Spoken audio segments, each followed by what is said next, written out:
What's up, everyone? This is Anthony Pompliano. Most of you know me as Pomp. You're listening to Off the Chain, simply the best podcast in crypto. Let's kick this thing off. The following episode is part of the Off the Chain automation series, sponsored by IOTA. The goal of this special series is to explore the intersection of distributed ledger technology and automation, specifically around digital currencies, digital wallets, and machine-to-machine transactions. My core belief is that every stock, bond, currency, and commodity will eventually be digitized, and distributed ledger technology will empower the full potential of automation to be realized. IOTA is the sponsor of the automation series. Their mission is to support the research and development of new distributed ledger technologies, including IOTA Tangle. The IOTA Foundation encourages the education and adoption of distributed ledger technologies through the creation of ecosystems and the standardization of these new protocols. You can find out more about the automation series and IOTA in the show notes. Anthony Pompliano is a partner at Morgan Creek Digital. All opinions expressed by Pomp or his guests on this podcast are solely their opinions and do not reflect the opinions of Morgan Creek Digital or Morgan Creek Capital Management. You should not treat any opinion expressed by Pomp as a specific inducement to make a particular investment or follow a particular strategy, but only as an expression of his opinion. This podcast is for informational purposes only. Richard Soley is an American computer scientist and businessman, and chairman and CEO of the Object Management Group Incorporated. He is also executive director of the Cloud Standards Customer Council and executive director of the Industrial Internet Consortium, managed by the OMG. In this conversation, we discuss the importance of technology consortiums, his past experience with interconnected machines and devices, where cryptocurrencies fit in, and how automation is set to transform the IoT space as a whole. I really enjoyed this conversation, and I hope you do as well. All right, guys, bang, bang. I've got Richard here. Super excited to have this conversation. Thank you so much for taking the time to do this, sir. It's my pleasure to be here, or whatever bang, bang means. If I start every episode with bang, bang, it gets everyone focused on what we're doing. So that's what I do. As long as it works. Listen, you've been in and around technology for a few decades now, and are probably one of the more experienced people that we've brought on to the podcast. I'm super excited to have this conversation. Let's maybe start with your background and kind of how you got your career started, and then we can move into some of the things that you're doing today. Sure, fine, Anthony. I have to tell you, I never planned my career such as it is, but it's been an interesting one, and I'm not complaining. While getting a bachelor's, master's, and PhD in computer science from a small engineering school on the river in Massachusetts, I started or helped to start 5 companies, 3 of which did what startups normally do, which is find a cliff and then jump. One of which was mildly successful. AI Architects was one of the first AI startups in the 80s. And the last of which was called PictureTel, the first successful picture telephone company, which is now part of Polycom. So that was real fun, but what was missing was what to do with these distributed objects that people were all talking about in the late 80s. So we started a consortium, which was a very popular thing to do in the late 80s. Many consortia were started. Not many are still around. We've been around for 30 years.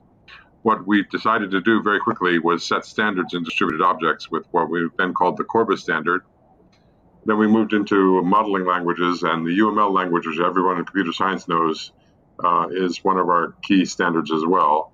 But now OMG develops standards in 30 different vertical markets: retail systems, military systems, command and control, satellite control, all sorts of things. And if you got a mobile phone, you've got a Corbis standard, you've got an OMG standard. If you use the telephone system in any other way, every telecom switch in the world uses our standards. Every banking system, every robot, every retail point of sale, et cetera, et cetera. So we've been mildly successful as well in our 30 years. I think it's important to realize that the purpose of standards is to make possible interoperability and portability. I want to build a solution and run it on multiple systems, and I want multiple systems to be able to talk to each other. That's all we're asking for. I want to be able to plug my device into the wall as easily as I plug my device into the wall in most countries. That varies from country to country, so there are multiple standards, but there are only about 5 or 6, which is not too bad. It makes it possible to plug in my razor just about anywhere. So in the early 2000s, we were approached by a group of companies that wanted to build knowledge and service-oriented architecture, not standards, but they wanted to do knowledge capture in using service-oriented architecture, SOA. My initial reaction was, no, we don't do that. We're a standards organization. My later reaction was an understanding and realization that what we did was we managed ecosystems. We helped people figure out what they want to deliver, and they then deliver that in an open, neutral, international fashion. We've been doing that for 20 years now, and I think we're quite successful at it. Most successfully, the Consortium for Information and Software Quality, and a consortium called the Industrial Internet Consortium, IIC, which builds large industrial IoT solutions all over the world. We've got them in Germany, in France, in India, in Japan, in China, in the United States, and so forth, just to prove out how you build industrial IoT systems. Not is your refrigerator out of milk, but is your CNC machine in the factory down, or is your building in use? For example, we have a large smart building outside of Tokyo, and that has been a tremendous success with between 200 and 300 companies now building those systems all over the world. There are about 30 very large systems, 10 to 50 million euro in size, and we learned a huge amount about how you build industrial IoT systems and published the results in our Journal of Innovation.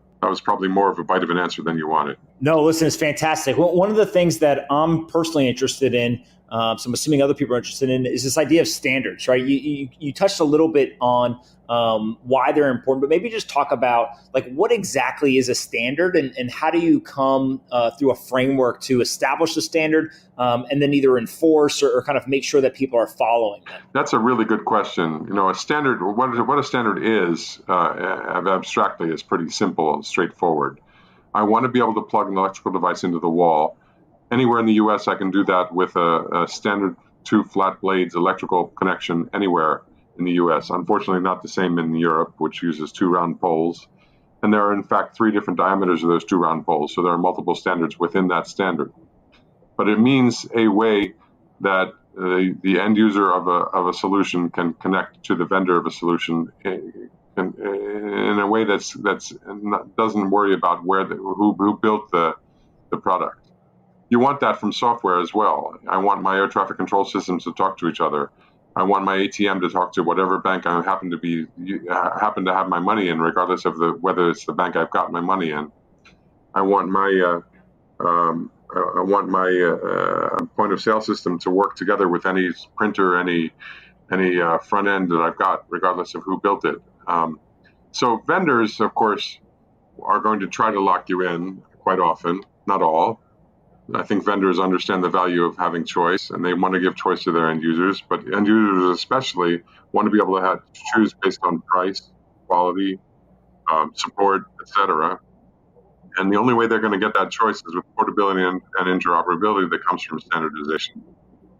I wish I could tell people you've got to use this standard, you must use it, but that doesn't work. It never works. It's been tried by governments for thousands of years and has never succeeded. And certainly not going to succeed with a private not-for-profit company called the Object Management Group, or the effort that we've gotten in the IIC to build test beds.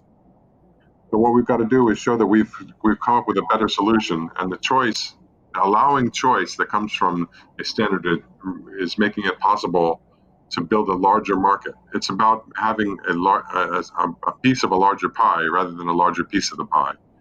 I think quite often vendors understand that that through standardization, they're going to make the pie so much bigger for their market that they might as well participate. But if it's not going to, then they should try to push us into selecting their solution as a standard.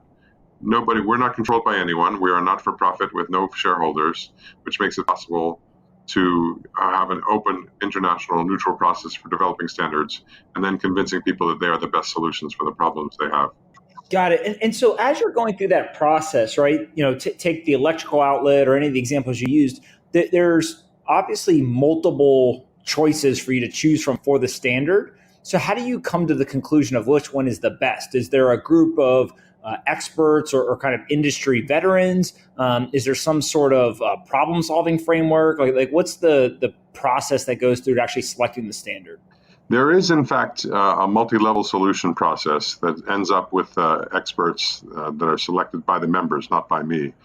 But the reality is a good solution is going to rise to the top by itself. Sometimes, in about 5% of our cases, we've done this 1,000 times in 30 years. Sometimes there's more than one solution that comes about because a vendor doesn't care as much about having an open standard and wants his or her solution the way it is. When that happens, we do something terrible. That is, we vote. And it may not come up with the best possible solution, but it comes up with a solution that people can follow, people can trust, people can expect is actually going to be the standard. My great example, although we had nothing to do with it, is the VHS tape. It's not nearly as good technically as the beta tape, but it won. And how did it win? You have to ask, why did VHS win over beta if beta is technically better? And the answer is obvious. They went over the line to become ubiquitous. As soon as it becomes ubiquitous, it's not a standard that anyone can resist. That's got to be true for the standards that we develop as well, and we spend a lot of time making sure that it happens with our multi-step process that looks at all the technical experts in that field and then technical experts about lots of technologies. Nevertheless, you want that to happen fast. Our process takes an average of 17 months. That's not how long it should or can take. That's how long it has taken on average, and 1,000 times we've done it in 30 years. The slowest by far was 3 years for UML 2.0. 54 companies participated though, so it was worth it. The fastest by far was 9 months. That was the BPMN standard adopted, about 10 years ago. But on average, it's 17 months. Not so bad for an industry that moves this fast. For sure. And then one of the things that you mentioned earlier that specifically around the standards that again, just personally curious about is this idea of vertical market standards, right? So there's protocols, let's say, for example, the electrical outlet. Obviously, you could plug all kinds of different things in there, whether it's a washing machine, a coffee, et cetera. But also, it doesn't have to just be electrical appliances. It could be everything from blow dryers, charging packs, et cetera. So it kind of goes across different industries. The vertical market standard, though, seems to be much more focused on very specific use cases within industries. What's the difference there? Is it literally just that difference of protocols that versus the industry standard, or is there something else? Yeah, good question. It's not really a difference in protocols. The protocols remain the same. It's mostly a difference in vocabulary. Let's choose one vertical in which we're very active. That's healthcare standards.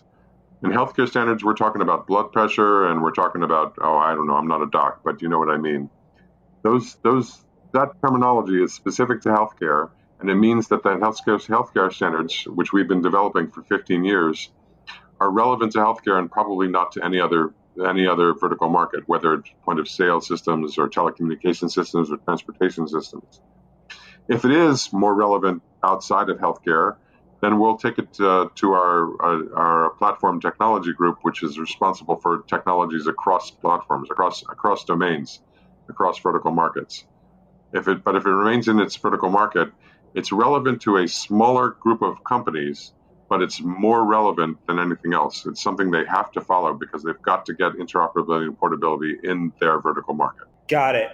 Okay. And then this Industrial Internet Consortium that you're a part of and leading an effort on. Explain what exactly that is. So 5 years ago, almost 6 years ago now, we were approached by a group of companies that had been meeting on a monthly basis, led by General Electric. Said, we've got to do something in industrial IoT. Consumer IoT is what's really captured the public's imagination. A refrigerator that knows when you're out of milk. You know what? I can tell if I'm out of milk by opening the goddamn refrigerator. That's not the problem. On top of it, that there's no margins left because we're talking about consumer markets, white goods markets that have no margins. But there's an enormous opportunity in industrial IoT, using IoT in manufacturing, smart buildings, smart cities, energy management, and precision agriculture. That's where the opportunity is. But 5-6 years ago, we realized there just was no expertise in that space. I pointed out to General Electric and a few others, you may have some of the world's best experts, but I've got them all because I've got 200-300 companies working together. So the point was to build IoT systems in industrial settings, in manufacturing settings, in smart building settings, and harvest best practices so we'd know who to hire, who to train, who to retrain, what to retrain. What are the standards required to make sure that next time we build this test bed, we can build it more responsibly and faster? That's what we've been doing for these years. is building. We now have 30 very large industrial test beds. So I'll give you an example. In Ireland, in the country of Ireland, healthcare information about everyone who lives in Ireland is kept by the national government. But the ambulance service is run by the state. They're run by what we would call in the U.S. the state, the province, what's called in Ireland the county. So County Cork wanted to provide better services to their customers. It's a smart city solution. Their customers are the citizens of that county, of course. So now when an ambulance is on its way to your house, if they know who they're picking up, they're going to download the data for that person from the national resources in Dublin and upload it directly into the ambulance so that the paramedics in the ambulance know exactly how to treat that customer that might have diabetes or Alzheimer's or allergies or whatever. Furthermore, whatever the paramedics do on the ambulance, if they have the time, they're going to upload the results back and they'll be shared with the national resources. So every hospital in the region was going to have that information, so they can better serve the patient when he or she arrives in the emergency ward. If you've ever been in an emergency ward, I apologize. I'm sorry you have, but you've seen paramedics screaming at the doctors and nurses. The nurses trying to come up with a stabilization plan, and the doctors trying to come up with a treatment plan. That doesn't happen in County Cork anymore. If they know who they're going to pick up, the ambulance has already beamed the information back and chosen the correct hospital, whether it's an emergency situation or not, a heart attack or whatever. And the health records of the person they're bringing to that hospital are already in the hospital and updated with whatever the paramedics have done in the ambulance. It's a small matter of knowing where the ambulances are, where the homes are, where the problem is, where the hospitals are, and making all that data available in real time to the hospitals, the doctors, and the ambulances. It's been a tremendously successful test bed, and we've learned a lot about how to make sure that not only are we providing useful data to the hospitals, but we're keeping track of the concerns of the drivers of the ambulances, for example.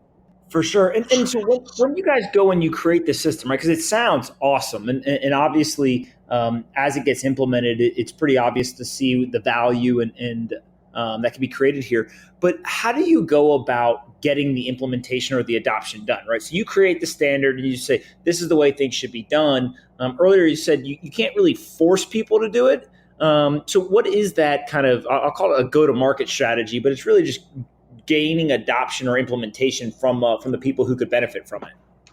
Yeah, I want to make it clear again that we have no way in a capitalist society to force anyone to use any standard that we publish. But getting adoption is to point out again that the pie is going to be made bigger for the vendors, and we're pointing out to the end users that their opportunity is to have choice for price, choice for quality, choice for service, whatever. Therefore, it's valuable to have a standard, and they're going to want a standard. So let's look at DLTs, for example, distributed ledger technologies. There is no standard for DLTs today. We are developing at OMG, and we will deliver next year, standards for interoperability between DLTs and standards for the IOTA Tangle. That's something that the market badly needs. There's no question they're going to adopt it because there's nothing else to adopt. That's where we're quite happy to be developing standards in that sort of market. Where there is competition, it's a little bit more difficult. Got it. And so in those situations that have competition, is there any like major standards where there's been one or two that people could, or really two or three that people can choose from? And you could tell us a story about how those kind of have played out in the past? That's a good question. I have to think about that one, though. In most cases, our standards are adopted because they know that our standards are going to be adopted. It becomes a self-fulfilling prophecy, so I'm not too worried about it. I can't think of too many cases where there have been multiple standards. Well, the JavaScript case is a case where we walked away because the ECMA, the European Computer Manufacturers Association, had developed its own JavaScript standard. And there was no need to create one for ourselves, so we stopped adopting a standard in that space. It would have been competitive, but competitive uselessly, and we don't do standards when somebody else competent is already developing a standard. Okay, and then so let's talk about the Internet of Things, right? As you guys have started to look there, part of the mandate or the attention has turned to DLT, distributed ledger technology. Maybe just talk a little bit about your view, sitting and having been through a lot of these different standards in various verticals, how you guys see DLT, Internet of Things, and some of the Internet consortium, et cetera, all being related. I was super excited when I first heard about DLTs a few years ago. And I said, this is the right thing for the IoT space and something we can do in the IIC. Because it's a deconfliction technology that doesn't have a central force. For example, you don't need a bank for two people to do business together because they've got a DLT, a ledger technology that allows them to do it without both trusting the bank to provide a single central ledger. That was the obvious case. In the IoT space, for example, we have test beds in the manufacturing space, and we'd like the manufacturing devices to be able to talk to something and know that they are trusted. The DLT is an obvious way to know that we're going to trust that technology. Trustworthiness has become a major part of the way that we develop the test beds today. In fact, we have a paper out about a month ago on trustworthiness in IoT systems, and DLTs are the best way to provide it. But I spent an enormous amount of time about 2 years ago looking at specific DLT technologies and said, these are all garbage. They just don't understand the real world. For example, I looked at one, not to be mentioned, and it has a transaction rate of 7 transactions a second. I had just finished a project at OMG with Swift, which does 700,000 transactions a second. But I downloaded it anyway just to see how it worked, and discovered that the download was 200 to 250 gigabytes. Well, that's no way that's going to work on a sensor in a CNC machine or a device on a manufacturing floor or a sensor checking for lights in an office in a smart building or an ambulance, et cetera, et cetera. There had to be a better way, but there wasn't, so I gave up. I said, this DLT stuff is just not up to snuff yet, and we can't use it. Through a friend, I met Dominic Schiener and then later David Sonstabu. I said, these guys have a solution that's better. These guys have a solution that's something like a 30 megabyte download and transaction rate in the millions of transactions a second. They've seen the DLT promise, and they understand the real needs of real people. That's something I wanted to be involved in. But I found out that there was no standard for what they were doing for that DLT, the IOTA Tangle. So that's why OMG immediately got involved and started to develop a standard in that space. Got it. And so one of the things that I'm very interested in is this idea of a distributed ledger technology, a blockchain, et cetera, being a operating system for the Internet of Things, right? Allowing for true automation. There's plenty of people who either disagree that that's possible or don't think that it's going to happen. But it just feels like it's not possible to have true automation and machine-to-machine transactions if the asset of value, right, whether it's a stock, a bond, a currency, or a commodity, if that's not truly digital, right, if it's still an electronic QSIP, and then obviously if it's physical paper or something, it just isn't compatible, right? And I can't get over the fact that people don't see that. Do you agree with that, or do you have some other vision of the world and where we're going? No, I absolutely agree with that. No question. First of all, you mentioned QSIP. I should mention that OMG has a standard called FIGI, which is a better solution, a more all-encompassing solution to the problem, specifying not only primary equities, but derivatives developed from those equities on multiple markets. You should take a look, FIGI. But those things are electronic, whether they're QSIP, FIGI, or anything else today. 100 years ago, you used to see people walking down Wall Street carrying sheafs of paper. That doesn't happen anymore. It all happens electronically. But everything should happen electronically. There's no reason we can't trade properties, as we trade money today. And that's going to require a trustworthy way to do so. Our trustworthiness paper is worth looking at. It's better to understand that trustworthiness becomes the centerpiece of IoT systems, and you've got to deliver that in a way that you trust. For us, that means a DLT. If you can build a DLT that doesn't have a single point of failure, doesn't have a huge download constraint, and is fast enough to handle the transaction rates that we see in the real world today. For sure. And part of it, I guess, is you're not going to go to a world of, hey, the car's driving down the street and pays the toll by driving over a sensor tomorrow, right? That's kind of a more complex. It involves much more investment in infrastructure, both in the public and private sector. And so you can understand that the complexities are going to take time and significant dollar investments. But it sounds like you see this not only in those larger integrations of technology and sensors and endpoints, but also on a much, much smaller scale and in a shorter time period as well. Oh, absolutely. Absolutely. I mean, so I do pay tolls electronically every day, unfortunately. And I do go through an electronic toll booth that I can hardly even see. And a box next to my mirror does pay the toll, and I've got to fill the box every now and then. But it's all electronic. And I think that's the point we're trying to make. But making it smaller with smaller investment has got to be critical. So, for example, we have a test bed in Germany, in Homburg, in southwestern Germany, that's reinventing the way factories work. All it does is it tracks people, parts, work in progress, and tools, 4 things, everything inside the factory, and to see whether we can provide a safer factory for the human beings that work there and provide a more efficient factory for the people that own the factory. And the answer is obviously yes. But how exactly? I'll give you some examples. We know where the people are. We know where the robot arms are. We stop the robots when the people get near so they don't get hurt. And that's a lot better than the solution that's currently done, which is to put robots in cages so that people don't accidentally walk in and get hurt by the robot. You can do a lot better than that if you know where the robot arms are and you know where the people are. But the productivity message is even stronger. For example, we know where the tools are and we know what job you're supposed to do. We know where to send you to pick up the tool. There was a factory. This test bed is managed by Bosch, by the way. They have a customer that has a factory from a company that I'm not supposed to mention, where the people in the factory were spending 46% of their time looking for the tool for the next job. 46% of their time. It's crazy. Manufacturing people are never surprised by that number, but I was shocked. In that factory now, the system, which knows where the tools are, says your next job is so-and-so. You have to do it in so-and-so time, and the tool to do that job is 10 meters behind you on the left side, because it knows where the tools are.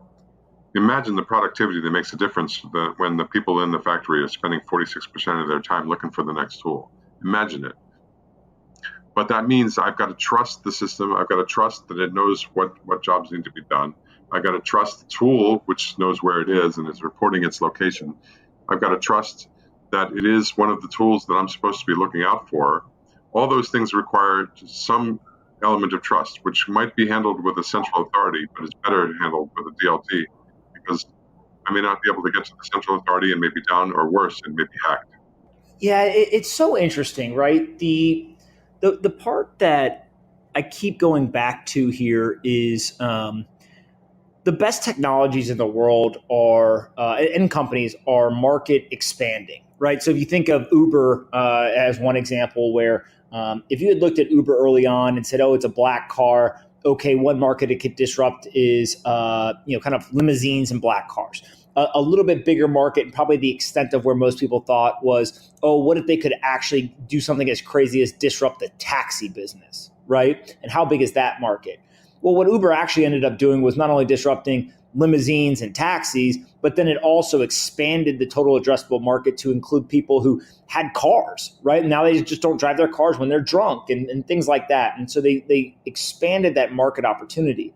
It feels like the technology that you're talking about around Internet of Things and these protocols and the connectivity, if you look at it from a kind of an obvious perspective, there's some market cap that exists, but it feels like it is a technology that can drastically expand over time. And there's probably things that get created that we can't even imagine today, or it would be very hard to imagine what could potentially come out from this thing. Yeah, well, I'm going to try to imagine for you what I can. First of all, I should mention that Uber didn't just change the car business. Uber changed the dispatch business. It did away with dispatch business. Taxis are not dispatched by human beings anymore. That's a pretty important change if you're in the dispatch business before. I think we're going to see those kinds of changes from IoT too. Some of them I can see now. For example, smart devices. devices that are attached to the factory that created them forever. Devices that automatically tell the manufacturer, "I'm failing. You need to send them a new one today, because some part is replacing." I think we're going to see a day when a toy in my house has a failing part. I don't even know about it, but I have a replacement part in the mail one day without asking for it, because it knows and it's connected to the internet, and the internet connects all these things. People don't realize how important that is. So I think smart devices are a major source of IoT, new product opportunities, new business models. But we're going to see others, because that's one of the things we're trying to learn with our testbed program. What are the new business models? Can we discover what those business models are, and how do we address those business models? Absolutely, it's going to expand the market, but nobody really knows how exactly. All I know is I can do a better business if I understand what my business better, understand the data that it's collecting, and understand what to do with that data. I have several friends that are running companies that collect data around cars, internet-connected vehicles, they're called. Not necessarily self-driving vehicles, just vehicles that understand their surroundings. My son, for example, is an expert in this area, internet-connected vehicles. Alexander Soley has written quite extensively on the subject. And it's amazing, but it requires that the vehicle knows where it is, knows what it is, and that you have trust in the data that it is reporting. And that's going to require a DLT, because there's no way that every car on the planet is going to talk to a central authority ever. There's no central authority that can deal with that much bandwidth. For sure. What do you think is the biggest obstacle or potential reason why this could all fail? Yeah, that's a good question. I just answered that for someone else in the press earlier today. I'm supposed to answer the security. Everybody says it's security, and it ain't security. I mean, obviously, I want my systems to be secure. I want them to be private, and I want to be able to trust the results that I get from censored devices that are plugged into my devices. But that's not the problem today. We've discovered in our testbed program the biggest problem by far is finding the expertise to build these systems. And that is one of the things that we're collecting by building the actual systems, is collecting expertise, and we're proud of that. Yeah, it's really, really interesting to start thinking about what's possible here. You're also, one of the other things you're doing is you're on the supervisory board as a member for IOTA. And they're sponsoring the automation series that we're doing. Maybe talk a little bit as to what the attraction was there and what you're doing in the role as a supervisory board member. Sure, I'm happy to. As I mentioned about a year or two ago, I was introduced to Dom Schiener. We had lunch in Frankfurt, and we've had a deep friendship ever since. I've also met, I met on Skype David Sunstabu, and I realized these two not only had a technology that could change the world, but a technology that was being intelligently handled, intelligently manipulated, problems out in front where people could see them, and problems being solved by a community that understands the technology and understands why to make the technology better. When Dom asked me to join the Stiftungsrat, the supervisory board, I asked him what for. He said he basically was looking for gray hair, looking for somebody with some experience running startup companies that could help them put together a useful company that would build that system, build it intelligently, and they're doing that today. I've been to SumSum now this past summer. That's the summer summit of the IOTA Foundation, and it's a team that's incredibly impressive, that understands the technology that they're building and why they're building it, as much as they understand their individual jobs. For sure. And then in terms of the supervisory board, maybe talk a little bit about exactly what that is and kind of why why you've joined. Sure. I don't want to get into the details of German corporate structure, but IOTA Foundation is in fact a German foundation, and therefore has two boards like all companies in Germany. And I'm a member of the upper board that makes sure that the lower board actually understands what they're doing and has members on that lower board that can manage the company on a day-to-day basis. So I'm not involved in the day-to-day management of the company. I'm brought in sort of as an advisor to make sure that we have a strong board and a strong team to deliver IOTA and the IOTA Tangle in intelligent form. Yeah. And so what is your thoughts on creating a standardized protocol around Internet of Things and how that is in line with or competes with a standard currency or token, right? So what I mean by that is that there's the flow of information, and then there is something that can be used of value as well. Are those two things that compete with each other, or do you think they can be complementary? Maybe you think that they can be the same thing. How do you think about that trade-off? Yeah, so some of the protocols already exist. It's not just protocols. Standards look like either protocols or languages or APIs, programming interfaces. In this case, it's a set of programming interfaces, some protocols, and the data model of the Tangle itself. Those are not in contradiction. You can hear those specific protocols to DLTs on top of standard protocols like Corba, TDS, MQTT, and so forth. So I'm not worried that they're competitive. I am worried that they're designed intelligently, so they are likely to be adopted by vendors and users alike. So there's a real reason to expect those standards to come out on top of the standards that we already have.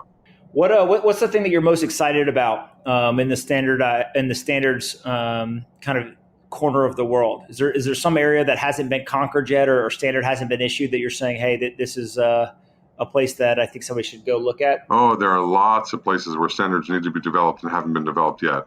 In the IoT space, digital twins and the entire maturity of digital transformation needs to be addressed. And the low-level standards for DLTs are obviously important, and that's why we're working on them and why we're working with the IOTA Foundation. There are lots of areas in verticals and on the platform where standards would make the world an easier place to work with. So I'm excited about all of them. I'm not going to let you get any of my chairs mad at me. I love it. All right, before I finish up, I always do some rapid fire questions.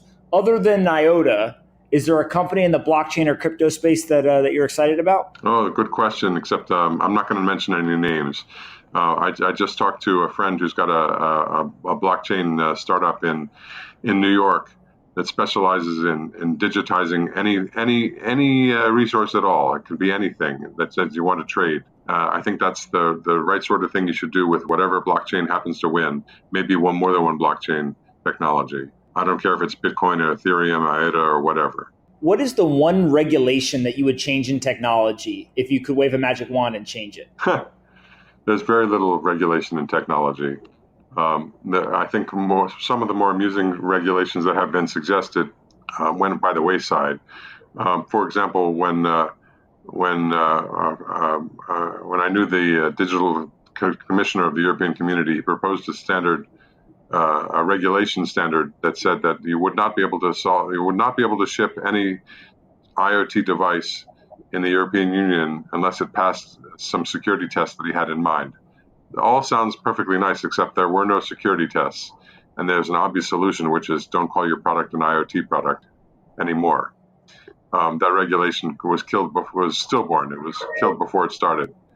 And I think that most regulations in technology that look like that, they come from people not really truly understanding the technology or how the technology affects society. Got it. What's the most important book you've ever read? You know, there are a lot of important books. And I know I'm supposed to say the Bible, but I love to say Skunk Works by Ben Rich. It really teaches you to think outside the box. It talks about the creation of the F-117A fighter, the SR-71 reconnaissance aircraft, and all sorts of lessons about how to build the aircraft differently, how to think about engineering and large engineering projects, how to sell things, and how to solve unsolvable problems in ways that are that's not the way you'd think of. I just bought a copy for a friend of mine, and I buy copies for friends all the time just so they can understand thinking outside the box. Aliens, believer or non-believer? Let me just say, with this many stars and this many galaxies in the universe, there's no chance, zero chance, that none of the other planets around a star somewhere didn't create some form of life. Unfortunately, we have the limitation of the speed of light, so I'm not sure we're ever going to meet any aliens. But are there other forms of life? Absolutely. I tend to agree with you and think that is the most logical and safest argument as to why aliens are very, very, very likely to exist. So, you have an agreeer here in me.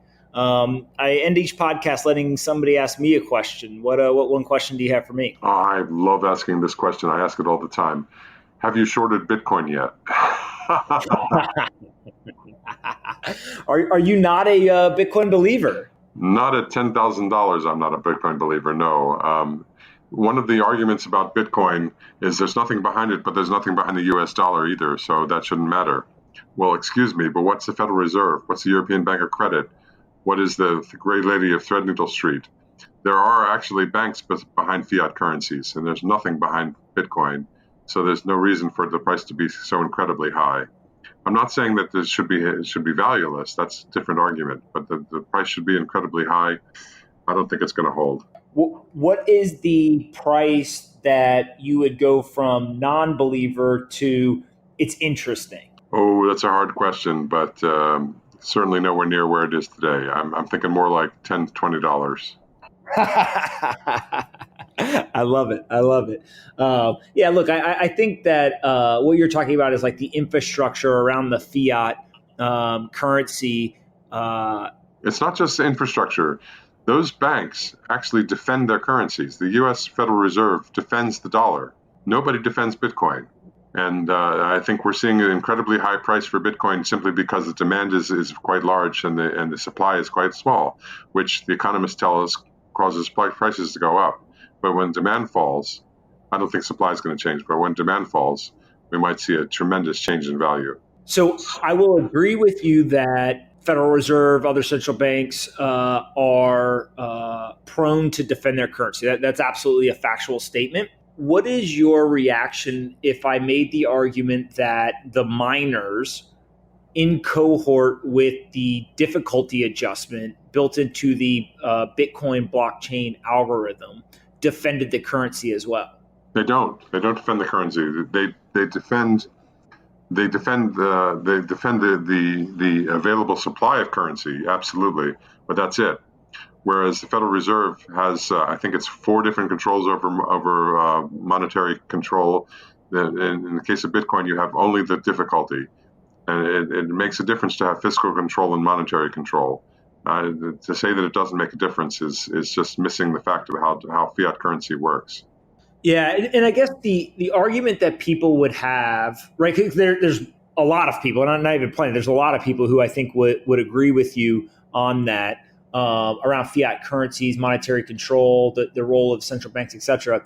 I guess the argument, or one of the arguments that folks in the cryptocurrency community would have is that if you are taking an action to defend your currency that ultimately manipulates it and over a long period of time hurts it, are you actually defending it, or are you simply trading short-term benefit for long-term loss, right? So an example would be as you print more of the currency to defend it, you're really just debasing it at a faster rate. Right. And therefore it continues to lose purchasing power over time, right? I guess it's the framework that some would use. Right. In other words, the argument you're making is fiscal versus monetary control, which every central bank has to deal with all the time. That simply doesn't exist in the cryptocurrency world. I'm not saying all cryptocurrency is bad. I'm a deep believer, for example, in IOTA currency. Where it sits today is, I think, is a reasonable price, although it's hard to say what's reasonable when it's just about demand and supply. But comparing it in any sense to fiat currency, I think is a mistake. I got it. Look, I always appreciate people who have an understanding of monetary policy, fiat currencies, and even though we disagree on is Bitcoin valuable or not, you have a very logical argument. Right, yes. It's the people who are frustrating, right, to talk to, are the people who just say, it's stupid, it's a bubble, it's that type of stuff, right? So I actually appreciate when people have a very well-defined position and reasoning as to why they believe what they believe, which I think that your position is fair. Spoken like a good Bitcoin investor. well, there's a balance, right? It is, I think, contrary to popular belief, I'm actually not at all emotional about Bitcoin in terms of like a religious zealot type emotion. It to me is just much more a belief in the fact that people, like you said it, right? It's a supply and demand type equation. And I have a thesis on why demand will continue to increase over a long period of time, right? And that's really where my belief and comfort, right, and trust in storing wealth there comes from. And it literally is just that people are going to actually trust a transparent algorithm and software with their wealth and the monetary policy decisions rather than trust humans. Yeah, no, I understand that argument, and I have respect for that argument as well. I don't entirely agree. I think there are other places to store money that have the same problem, by the way. Gold is the obvious case. I mean, it has fluctuated in my lifetime between $100 an ounce, a troy ounce, and a couple $1,000 a troy ounce, because there's nothing backing it either. And the intrinsic value of gold is pretty low, right? And it's just that it's the best conductor, but other than that, it's not very interesting. Diamonds, molybdenum, there are a lot of cases where metals and minerals are priced at much higher than their intrinsic values. So I understand the argument. It's a reasonable argument. It's simply not the one that I'm following today. I hear you, man. All right, listen, this is super fun. I really appreciate you taking the time to come talk for about 45 minutes or so. I think that people will get a ton out of this. And you've had a long storied career and pushed the pace on standards across a whole bunch of industries. So I really appreciate you taking time to kind of give us an insight into your world. And then we'll have to do it again in the future as you continue to establish these standards in various industries over the years to come. Looking forward to it. Thanks for taking the time. Hey everyone, Pomp here. If you like this episode of Off the Chain and want to help us take crypto to the top of the Apple, Spotify, and other podcast charts, please do us a favor and rate, review, and subscribe. To review, simply go to the Off the Chain homepage, scroll down until you see the 5 blank stars. Taking 15 seconds to fill those stars in and leave a quick review goes a long way in helping us take the entire crypto ecosystem to the top of the charts. I appreciate you listening and see you next time on Off the Chain.